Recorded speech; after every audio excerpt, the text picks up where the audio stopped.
Telugu digital media network లో political కేటగిరీలో number 1 కేవలం 72 గంటల్లో 1,50,00,000 వ్యూస్ పైగా పాపులర్ టీవీ నెట్వర్క్. సరే, ఎలా ఉండబోతుంది 2024 ఎన్నికల్లో? ఎందుకంటే చాలా అన్ని పార్టీలు కూడా చావరేవన్నట్టుగా ఈ ఎన్నికలు చూస్తున్నారు. ఎందుకంటే చంద్రబాబు నాయుడు ఇవే చివరి ఎన్నికలు, నాకు అవకాశం వాళ్ళు చంద్రబాబు అడుగుతున్నాడు.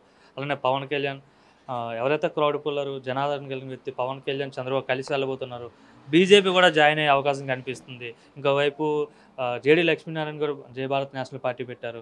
కాంగ్రెస్ కూడా షర్మిల రాకతో కొంత పార్టీ గ్రాఫ్ కూడా పెరిగినట్టు కనిపిస్తుంది. వీటన్నిటి మధ్య, ఈ సవాళ్ళ మధ్యలో జగన్మోహన్ రెడ్డి గెలిచే పరిస్థితి కనిపిస్తుందా?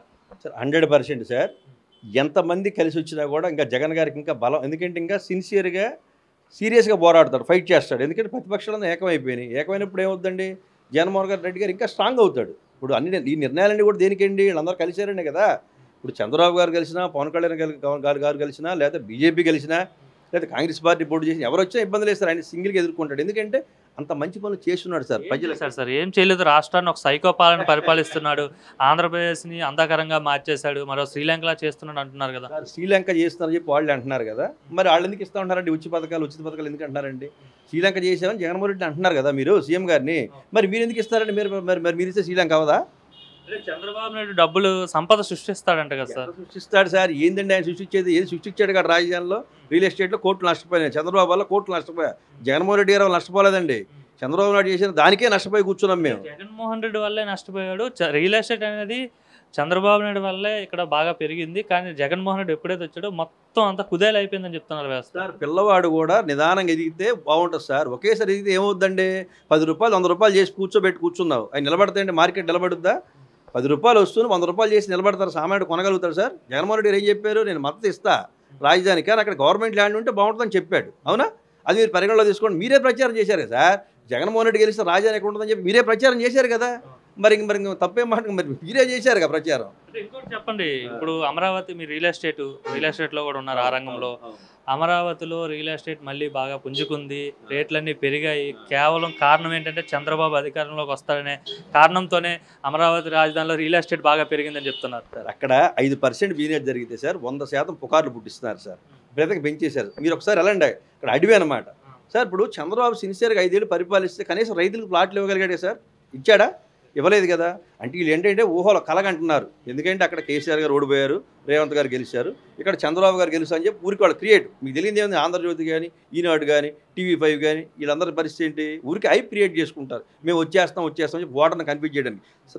ఓటర్లు మొత్తం చాలా స్ట్రాంగ్గా ఉన్నారు సార్. జగన్మోహన్ రెడ్డి గారికి ఓటేయడానికి సిద్ధంగా ఉన్నారు. 2024లో మళ్ళీ జగన్మోహన్ రెడ్డి గారు సీఎం.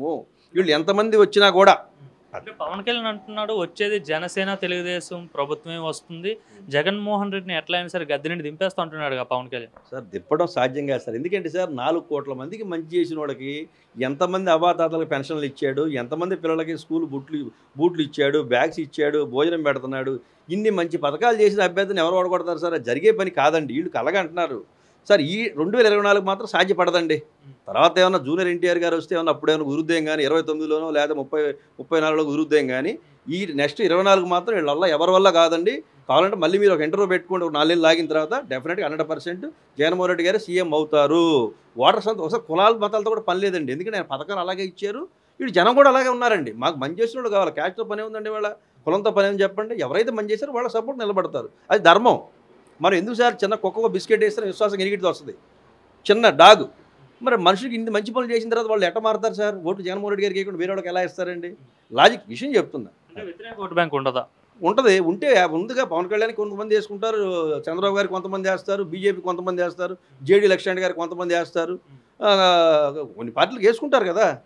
50% ఓట్ షేర్ అయితే ఉందండి వైసీపీకి. ఒక 1% కూడా తగ్గదు. 50% ఓట్ షేర్ ఉంది సార్. భయపడే అభ్యర్థులు మారుస్తున్నాడు అంటున్నారు. భయపడిగా సార్, అక్కడ వ్యతిరేకత ఉంటే మారుస్తాడు సార్. భయపడి మారుస్తున్నాడు, ఏం మారుస్తున్నాడు? 3 నెలలు ఆగండి.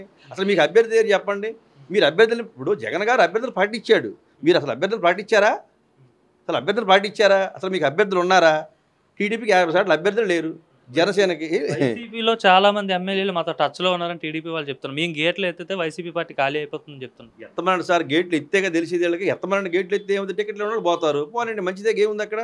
జనాలు మారగా సార్. ఎప్పుడు ఓటేసేవాడు మారండి, నాయకులు మారచ్చు. పేరు నానిగారు ఎప్పుడో చెప్పారు, మేము ఏది శాశ్వతం కాదు, కార్యకర్త శాస్త్రం ఓటర్ శాస్త్రం అని చెప్పాడు. నాయకులు ఏముందండి, ఇవాళ ఇటు ఉంటారు, రేపటి ఉంటారు. సి రామచంద్ర ఉన్నాడు, వైసీపీ ఎమ్మెల్సీ తీసుకున్నాడు, పక్కన టీడీపీ జెండా కప్పుకున్నాడు. ఆ వంశీకృష్ణ ఉన్నాడు, ఎమ్మెల్సీ తీసుకున్నాడు, టీడీపీ జెండా ప్రజారాజ్యం జెండా కప్పుకున్నాడు. ఇవన్నీ అది కాదండి. మళ్ళీ వైసీపీ అంటారు 100% వైసీపీ సార్. మీరు రాసి పెట్టుకోండి, డేట్తో సహా చెప్తున్నాను. జగన్మోహన్ రెడ్డి గారు సీఎం ఖచ్చితంగా అయి తీరుతాడు సార్. మళ్ళీ మీరు డెఫినెట్గా ఒక ఇంటర్వ్యూ పెట్టుకుందాం. నా ఫోన్ నెంబర్ ఇస్తాను, మీ ఫోన్ నెంబర్ నాకు ఇవ్వండి. డెఫినెట్గా 2 జరిగి తీరుతుంది సార్.